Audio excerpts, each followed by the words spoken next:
कि इस प्रकार का कोई भी जलकुंभी निकालने के बाद आबादी क्षेत्र की किसी भी खाली भूखंड के ऊपर नहीं डाली जाएगी। इस पर माननीय न्यायालय थोड़ा संवेदनशील रहा और आज स्थायी लोक अदालत में पिछले अप्रैल में एक हमने याचिका पेश की थी। अजमेर के आना सागर झील के अंदर जिस प्रकार से जलकुंभी का एक विकराल रूप ले रखा है, उसको लेके व्यथित होकर हमने एक याचिका पेश की थी, जिसकी तारीख इसलिए पड़ रही थी कि पहले जवाब आ रहे थे। उसमें 7 पार्टियां हैं, जिलाधीश महोदय, स्मार्ट सिटी, नगर निगम, इरिगेशन डिपार्टमेंट, पुलिस अधीक्षक महोदय व अन्य 2, इन सभी को पार्टी बनाया था। आज मेरा एक प्रार्थना पत्र था अंतरिम आदेश देने के लिए। वो अंतरिम आदेश श्रीमान ने आज सुनने के बाद में अंतरिम आदेश दिया। वह अंतरिम आदेश इस प्रकार दिया गया है कि जब जलकुंभी बाहर निकाली जाती है, उसे जब परिवहन करेंगे तो उसे ढक के करेंगे और रास्ते में नहीं गिरनी चाहिए। दूसरा आदेश उन्होंने ये किया कि जो आबादी क्षेत्र में जिस प्रकार से ये जलकुंभी डाली जा रही है, जिसकी वजह से उसमें जो जलीय जीव जंतु आते हैं वह खराब हो रहे हैं,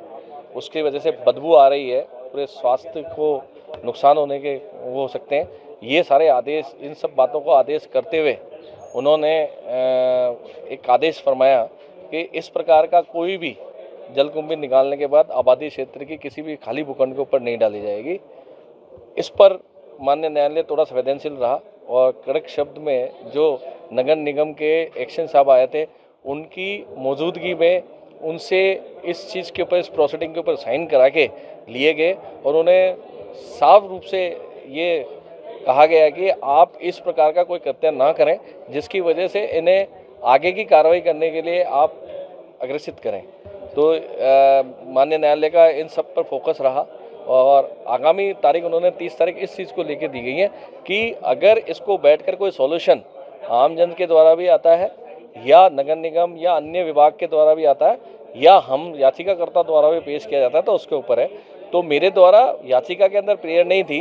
पर मैं आम जनता है अजमेर की, उसको एक ध्यान आकर्षित करना चाहता हूं कि जो सीवरेज लाइन अजमेर की डली हुई है, उसका जो एसटीपी पॉइंट खानपुरा और रीजनल कॉलेज के सामने बना हुआ है, वो पिछले बहुत समय से बंद पड़ा है, जिसका सिर्फ पानी जो सीधा पानी जो फिल्टर होके जाना चाहिए था वह सीधा जा रहा है और मल अलग किया जा रहा है। बस सिर्फ अगर वो है सीधा अगर जाता है तो उसकी वजह से इसका जो फैलाव करने की जो क्षमता है, क्योंकि जलकुंभी जो फैलती है वो गंदे पानी में बहुत स्पीड से फैलती है जहाँ ऑक्सीजन की मात्रा कम हो जाती है। तो उसका सबसे जो मेन, जो इन्होंने इतना पैसा बर्बाद बाहर की कंपनियों को लाके कर रहे हैं, उसका मेन जो कारण है वह एसटीपी प्लांट का प्रॉपर रूप से नहीं चलना, जबकि करोड़ों रुपए का सोलर प्लांट के साथ में करोड़ों रुपए की मशीनें वहाँ लगी हुई हैं। और जब कभी भी कोई भी पत्रकार बंधु या अन्य कोई भी एनजीओ या अन्य कोई संस्था एसटीपी प्लांट के अंदर जाने की कोशिश करती है तो उसे अंदर नहीं जाने दिया जाता है, क्योंकि उनकी बहुत सारी कमियां उजागर हो जाएगी। तो आप अगर एसटीपी प्लांट के बाहर जो नाला चल रहा है उसे अगर देखेंगे तो वो येलो पेन पे है और वो गंदगी फैला रहा है।